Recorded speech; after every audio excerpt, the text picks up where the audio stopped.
하나님 아버지 감사합니다. 오늘도 말씀 나눌 때에 하나님께서 말씀하여 주시고 우리로 듣게 하시고 순종하게 하시고 살아가게 하여 주옵소서. 성령께서 함께하여 주셔서 우리로 그 말씀이 우리의 삶이 되게 하여 주옵소서. 감사드리며 모든 말씀 우리 주 예수 그리스도의 이름으로 기도합니다. 아멘.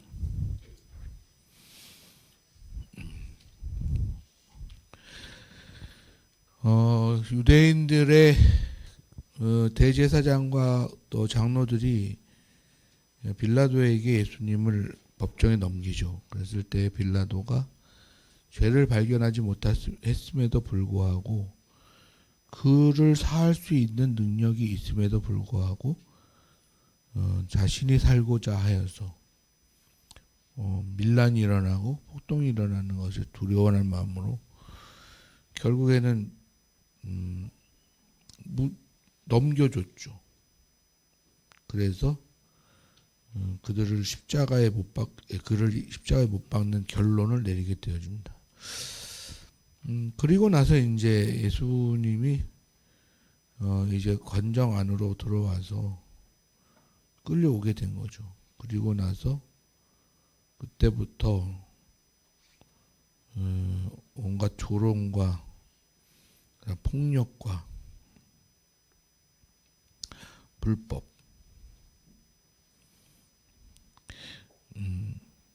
그런 일을 자행하게 되죠.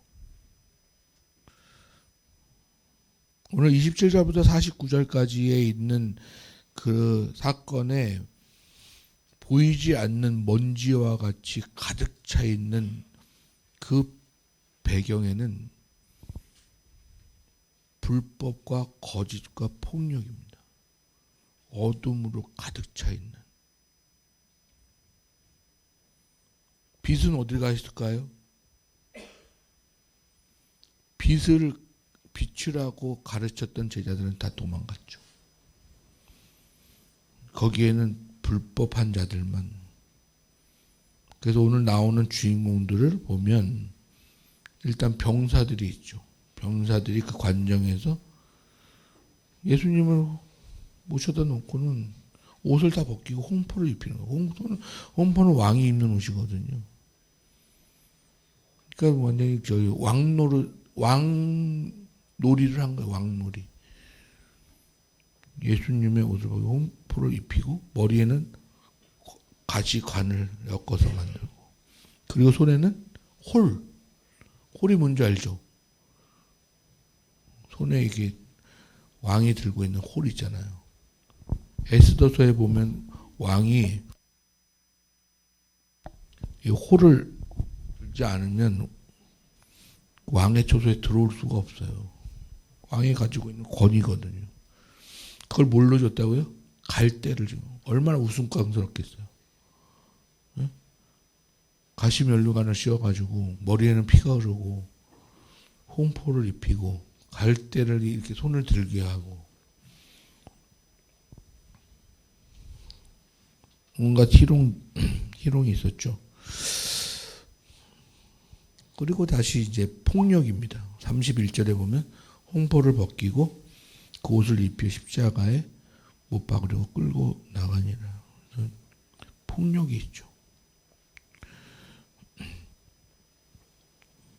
그리고 고난, 그리고 골고다 언덕길을 십자가를 지게 가고, 물론 이제 구레네 시몬을 시켜서 억지로 그것을 지게 하였다는 것은 그만큼 무거워서 그걸 감당하기 어려웠다는 거예요.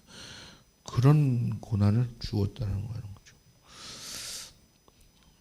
그리고 이제 그 쓸개를 탄 포도주를 주어서 마시게 했죠. 그는 이제 통증을 없애기 위해서, 고통을 좀 없애기 위해서. 제가 그 노가다 일들을 이렇게 같이 일을 이렇게 맡겨보면 그 어르신들은 꼭 막걸리 한 잔을 마시고 일을 하시더라고요. 딱 한 잔 딱 마시고 그제서야 일을 시작하죠. 힘든 거죠. 힘들어가지고 맨정신에는 못하는 마시고. 근데 이제 이 포도주가 그런 거죠. 바른 정신으로 잊지 못하게 그리고 예수의 옷을 벗기죠. 그래서 그걸 제비를 뽑아요. 이게 성경에 예언된 대로 제비를 뽑게 되고 그들이 앉아서 지켜보는 거예요. 6시간 동안 예수가 죽는 그 순간 그 모양을 천천히 지켜보는 거예요.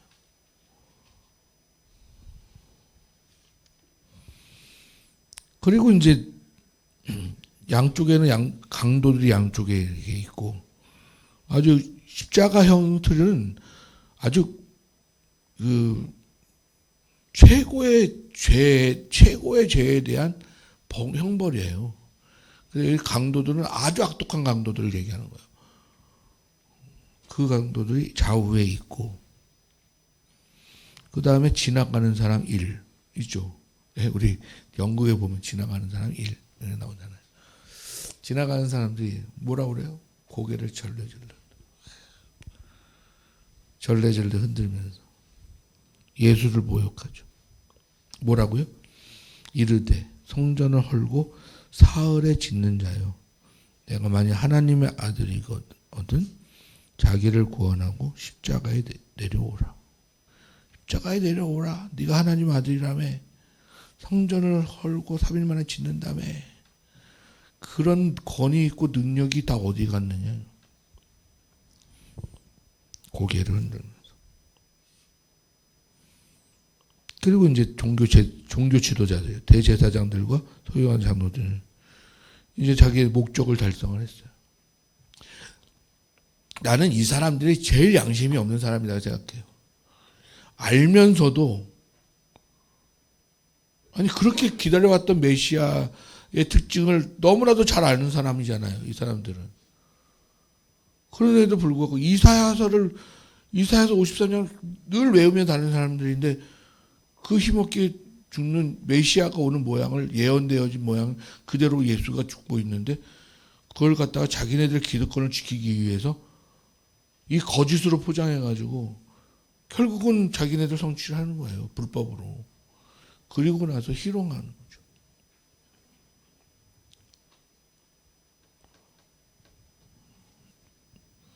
뭐라고 해요?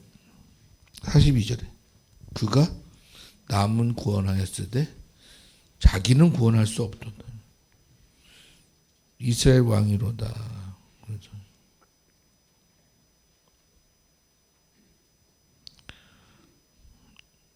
십자가에서 내려올지어다. 그러면 우리가 믿겠노라. 그가 하나님을 신뢰하니 하나님이 원하시면 이제 그를 구원하실지라. 그의 말이 나는 하나님의 아들이라 하는도다. 그래서 강도들도 같이 욕하더라. 그러면서 제6시가 되자 예수님이 돌아가시게 되죠. 그래서 이 공간 안에 그래도 착한 사람도 있고 나쁜 사람도 있고 좋은 일도 있고 나쁜 일도 있고 뭐죠 이런 게 좀 있어야 되잖아요. 예수님이 돌아가시는 이 현장에는 불법에 폭력에 희롱에 그 교만한 인간들의 모양에 죄로 가득 차 있단 말이에요. 죄로 가득 차 있는 공간 안에 예수님 혼자 고난을 당하고 있는 거예요. 온 세상이 불법이에요. 이분이 고난받는 이유가 뭐예요? 같이 불법을 하면 되잖아요. 예? 같이 우리 사기칠 때 같이 사기치면 되잖아요. 그럼 이거 안 먹지. 그런데 거기서 의를 발동시키고 선을 발동시키고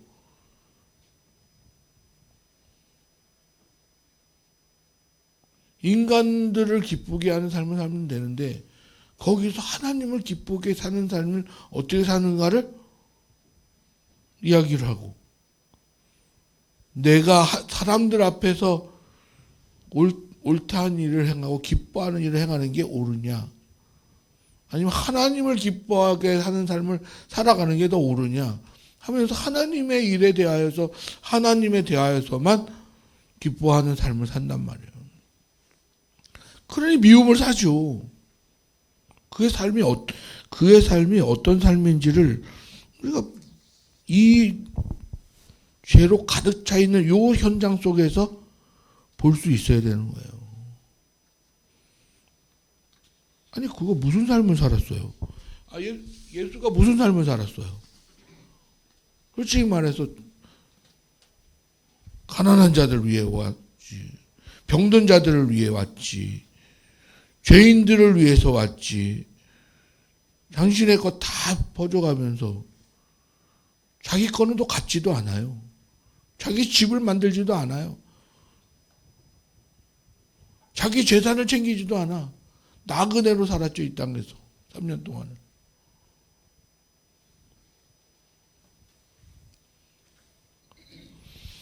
이런 삶을 보면서 종교 지도자들이 저가 메시아라는 가능성에 대해서 생각을 못했을까요? 적어도 그런 삶을 살아내는 사람이, 아니 병든 자를 고치고 죽은 자를 살리고 정말 어린 양과 같이 힘없게 하나님의 길을 인정하면서 죽는 이를 보면서 저들의 행동이 진짜 눈이 어둡지 않고서는 저런 행동을 할 수가 없는 거예요. 여러분도 예수님처럼 3년 동안 한번 그렇게 살아보세요. 사람 기뻐하는 삶 말고 하나님 기뻐하는 삶을 살아가겠다 그러고, 세상 사람들 좋아하는 거 말고 하나님 좋아하는 일만 하고, 내 재산을 만들지 말고 남의 재산을 남을 위하여 사는 삶을 살고, 자기를 희생해서 자기 시간을 내어서 다른 사람을 위해서 사는 희생의 삶을 살고, 불법이 난무하고 불의가 난무하는 곳에 가가지고 불의를 외치면서 잘못된 것이라 외칠 수 있고, 정직하게 그것은 잘못된 겁니다. 불금에 우리 동네로 따지면 천호동 로데오 거리에 술판이 벌어지고, 정말 불금에 그 쾌락이 난무하는 곳에 가서 그들과 구별된 모양을 가지고 선을 이야기하고, 의를 이야기하고, 바른 정신을 이야기하고, 거기서 한번 외쳐보세요. 저같이 등치 큰 사람이 나타나가지고 너 뭐야? 두들겨 맞을 거예요. 거기서. 그럼 어떻게 해요? 잘못했어요. 그래. 그리고 그냥 가는 거지. 거기서 끝까지 내 의를 외쳐봐요.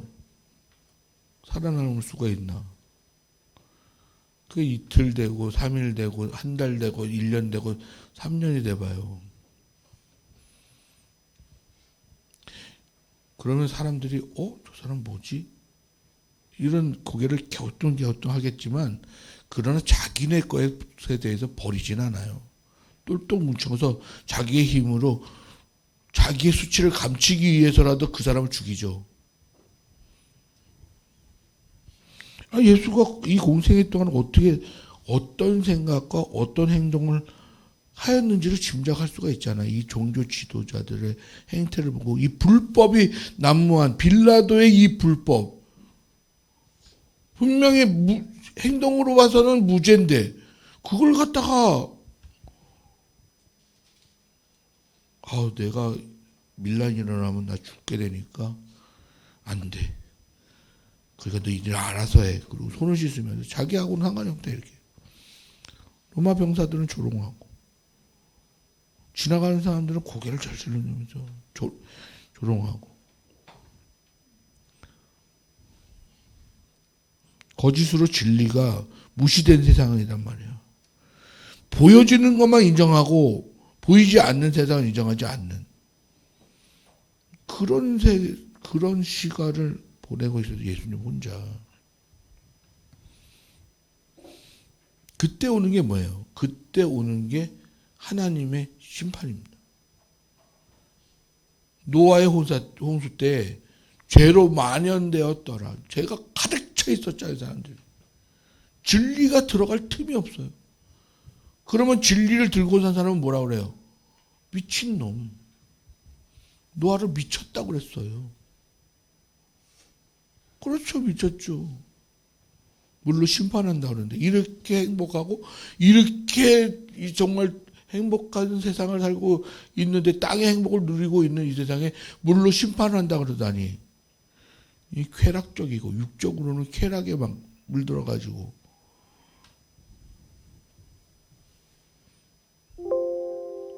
그런 곳이 또 있었죠. 어디죠? 소돔과 고모라가 있었죠.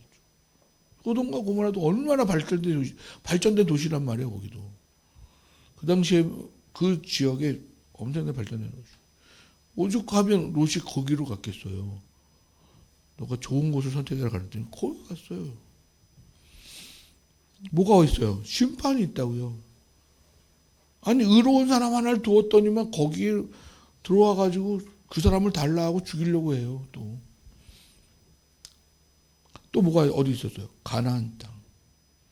가나안 땅에 죄가 만연하니까 이스라엘 백성이 들어오기 전에 그 땅에 죄가 만연하니까 그 족속들이 다 하나님께서 치신 거예요. 가나안 땅에. 이스라엘이 조금 착해가지고가 아니고 약속의 때라고 하는 거는 이스라엘도 준비되어서 들어오는 때여야 되지만 준비가 완전하게 된 때이지만 그 땅의 다른 족속들도 물러나는 이유가 있어요. 죄가 가득 찼기 때문에 그런 거예요. 심판을 받을 때가 돼서. 그래서 그들이 물러날 수밖에 없게 되는 거예요. 거긴 심판이 있어요. 죄로 가득 찬 거예요. 사람의 것으로 가득 찬 곳에 심판이 있다고요. 뭐 종교, 문화, 철학, 과학, 요즘엔 뭐 종교 또 요즘엔 뭐 인간의 것으로 가득 찼잖아요. 거기에 의롭게 하나님의 진리를 들고 외치는 그러한 사람이 외롭게 홀로 살아가게 되는 그 여정. 예수님은 그 시대를 그렇게 살아내셨단 말이에요. 그걸 받아내면서. 왜냐하면 내가 하나님께 이 받은 이 하늘의 권은 힘으로 저들을 죽이는 게 아니에요. 저들을 살리기 위한 권이죠. 그래서 그 저들을 살리려면 내가 죽어야 하고 내가 죽어서 부활이 되어져야 하나님 살리셔야 저들도 죽어 구원을 얻게 되니 그 길을 만들어야 되니 예수님은 지금을 참아내는 거예요. 그 권이 언제 나타나면 죽은 다음에 3일 만에 부활할 때 그 권이 나타나는 거예요. 그 권이 언제 나타나요? 재림하신 후에 모든 백성들이 백보자 앞에 심판 때 딱 모였을 때 그 권이 드러난다고요. 그 심판의 권은 아버지께서 아들에게 주셨다고 그랬어요. 그래서 아들이 심판을 하는 그때가. 근데 내가 육체의 지금 괴로움 때문에 그거를 무시하고 지금의 권을 나타내요? 안 그렇다고요. 그냥 죽는 거예요. 예수는. 죄가 하나 없이 죽는 거예요. 그래야 흠없는 제물이 되어서 여러분과 저의 죄를 다 단번에 죽으심으로 단번에 제사를 드리심으로 모든 죄를 사하시는 거잖아요.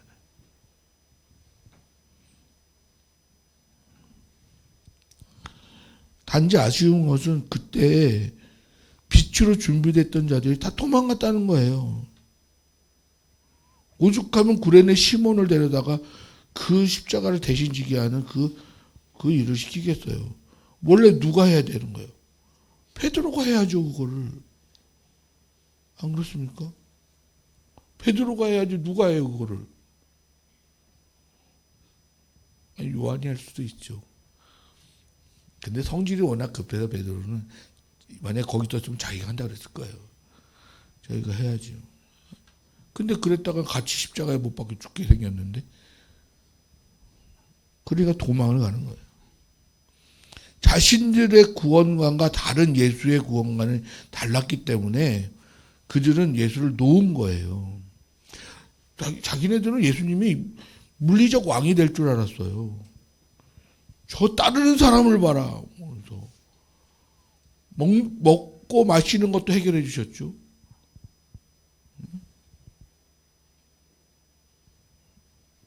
가난한 자들을 배고픔을 채워주셨죠.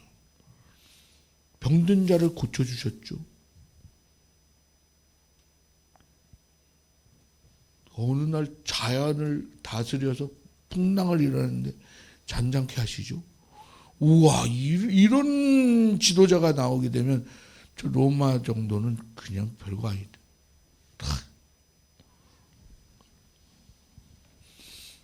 그렇게 왕이 돼서 자기네들을 구원할 줄 알아서 자기의 구원관을 가지고 있었는데 예수님이 그게 아니니까 배신한 거예요. 그냥 도망간 거다.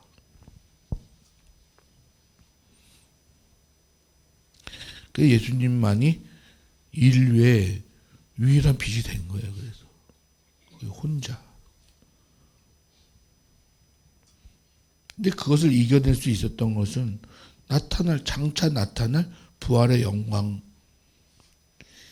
저들이 지옥에 갈 수밖에 없는 저들을 구원해서 천국 갈 수 있게 만든 그 나의 희생, 나의 죽음, 나의 이 어둠 가운데서 빛의 역할을 하는 자신의 이 사명을 감당해내야 그 영광이 드러나니, 사도 바울의 이야기처럼 지금 내가 받는 이 고난은 장차 나타날 영광과 좋게 비교할 수 없도다 라고 얘기했잖아요. 그거는 개인적으로 지금 내가 받는 육체의 고난이 있지만, 그러나 앞으로 나타날 하나님의 나라의 영광은 더 좋은 것이다 이렇게 얘기한 거지만, 예수님의 영광, 고난은 내가 죄는 없지만 너희들을 위해서 죽음으로 말미암은 고난을 받고 있지만, 그러나 앞으로 나타날 영광, 내가 죽음으로 희생으로 나타날 영광, 너희들이 모두가 사는 그 영광, 그래서 우리 아버지가 기뻐하시는 그 영광, 그거 때문에 나는 지금 이 고난을 참아낸다는 거잖아요. 바울하고는 좀 다르죠. 그 영광에 대해서는. 예수님의 사랑이 엄청나게 크죠. 물론 비교할 수 없는 존재지만.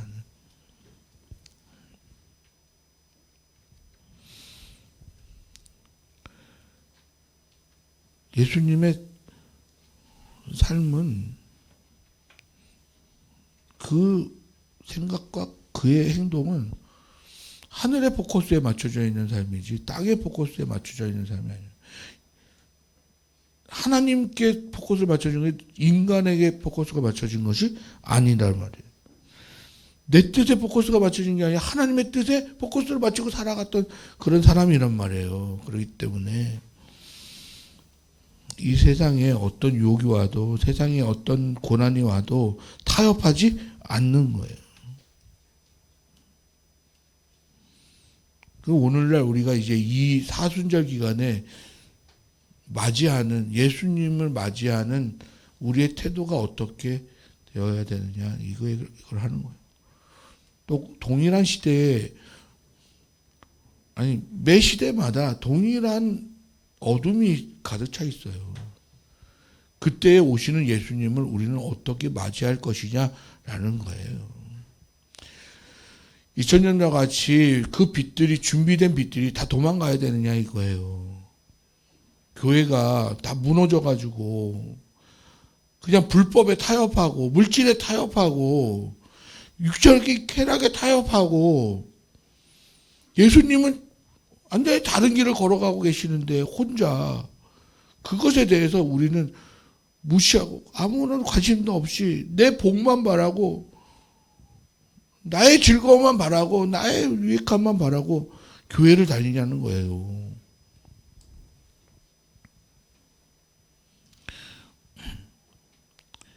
예수님을 조롱하고 핍박했던 이 사람들이 다른 사람이 아니에요. 여러분이 여기에 로마 병사가 될 수가 있고요. 종교 지도자가 될 수도 있고요. 지나가는 행인, 일이 될 수가 있고요. 그 좌우에 달려있는 강도가 될 수가 있어요. 그러나 분명히 오늘날 그 어두운 시대를 예수님과 같이 걸어갔던, 말씀과 같이 걸어갔던 바울과 같은 사람들도 있을 수 있다는 거예요. 저는 여러분에게 단언컨대 시대는 전의 시대보다는 지금의 시대가 더 발전됐다라고 저는 단언컨대 이야기하고 싶어요. 모든 면에 있어서도요. 여러분 의식에 있어서도, 과학에 있어서도, 아니면 뭐 종교에 있어서 여러 분야에서 전의 시대보다는 더 발전된 시대를 살고 있어요. 심지어 우리의 영적인 상태도 전에 바울의 시대보다도 지금의 영적인 시대가 더 발전돼 있어요. 하나님을 인식하는 신학에 대한 부분도 더 발전해 있죠. 여러분은 그 신학이 우리 신학교 때는 자유주의와 보수주의, 그래가지고 복음주의 뭐 이런 것에 나눠져서 굳이 교단으로 나누자면 예수교 대한성결교회, 여러분 우리가 예수교 대한성결교회 알고 계시죠? 네. 제발 저 창피하게 교회 어디 다니십니까? 그러면 저 성결교 다니는데요. 그래요? 성결교가 두 교회가 있는데 어디십니까? 글쎄요. 제발 그런 다음에 혹시 목사님이 누구십니까? 그러면 절대 저라고 얘기하지 마세요. 그래서 저희 교단은 되게 보수적이죠. 성경적이고 성경의 진리를 그거를 지켜내는 사람들이죠. 정치적으로 얘기하면 역사를 지켜내고, 예? 그리고 정통성을 지켜내고, 또 이 대한민국의 어떤 그 헌법을 지켜내고, 우리 절대 일본의 그 여기를 인정하지 않잖아요. 우리 걸 지키잖아요. 자주 독립을 외치고. 그걸 지켜내는 게 보수예요. 성경도 진리를 지켜내는 게 보수란 말이에요.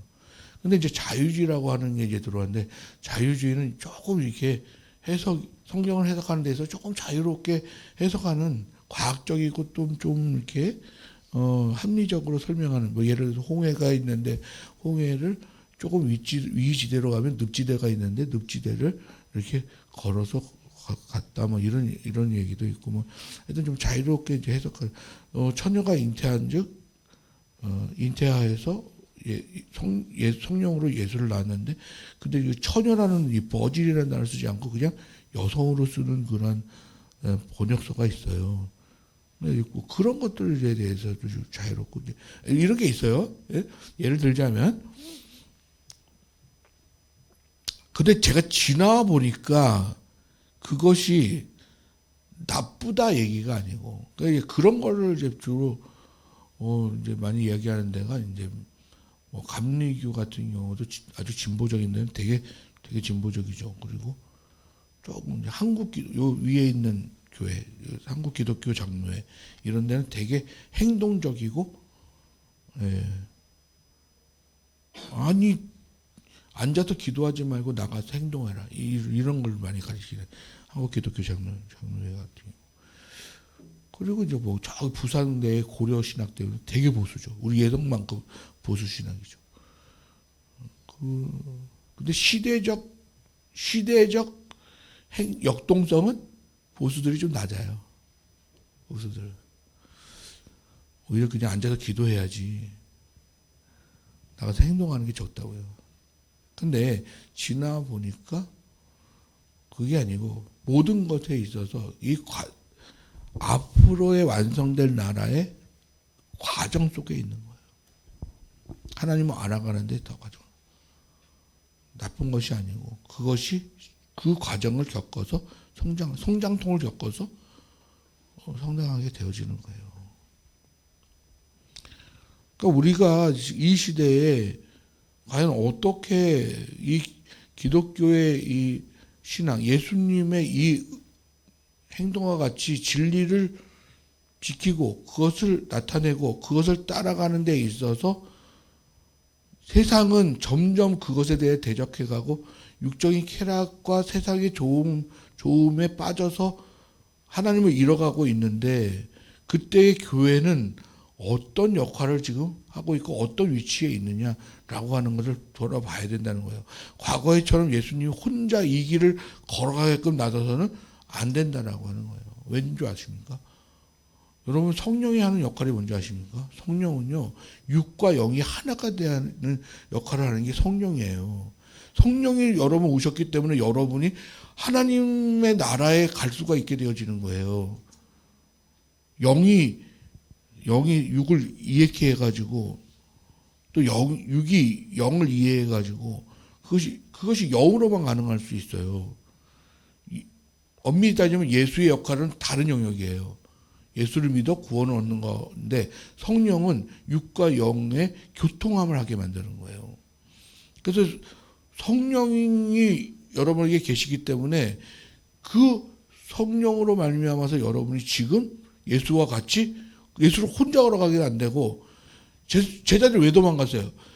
제자들이요 성령을 받기 전이에요. 예수님을 이해하는 정도도 육신의 자기를 이해했지 육신이 아는 정도만 이해를 했지 성령이 알게 하는 거는 베드로가 복 받아가지고 주는 그리스도시 살아계신 하나님의 아들이시면 요 고백하는 게 정말 하나님의 복인 베드로의 고백이에요. 그리고 나서는 성령이 임한 다음에 예수님을 다 이해했어요. 그래서 생사관이 바뀐 거예요. 성령을 받은 다음부터 그때부터는 내가 내 삶을 어떻게 살겠다. 예수님이 걸어갔던 그 고난의 길을 나도 걸어가겠다. 고난을 위한 고난이 아니에요. 그냥 진리를 드러내고 이 땅을 살리기 위한 그 길에 나도 동참하겠다라고 하면서 동의하면서 가는 게 이제는 더 이상 예수님 홀로 이 길을 걸어가지 않게 하겠다라고 하는 행동하는 그런 교회를 만든 게 바로 성령의 역할이었단 말이에요.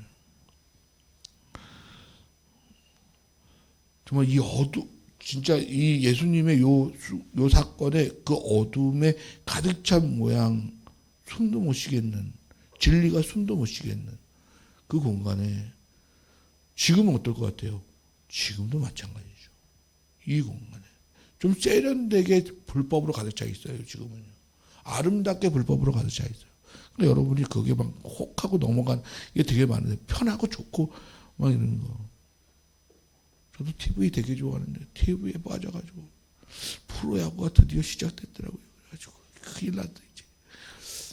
거기에 빠져가지고.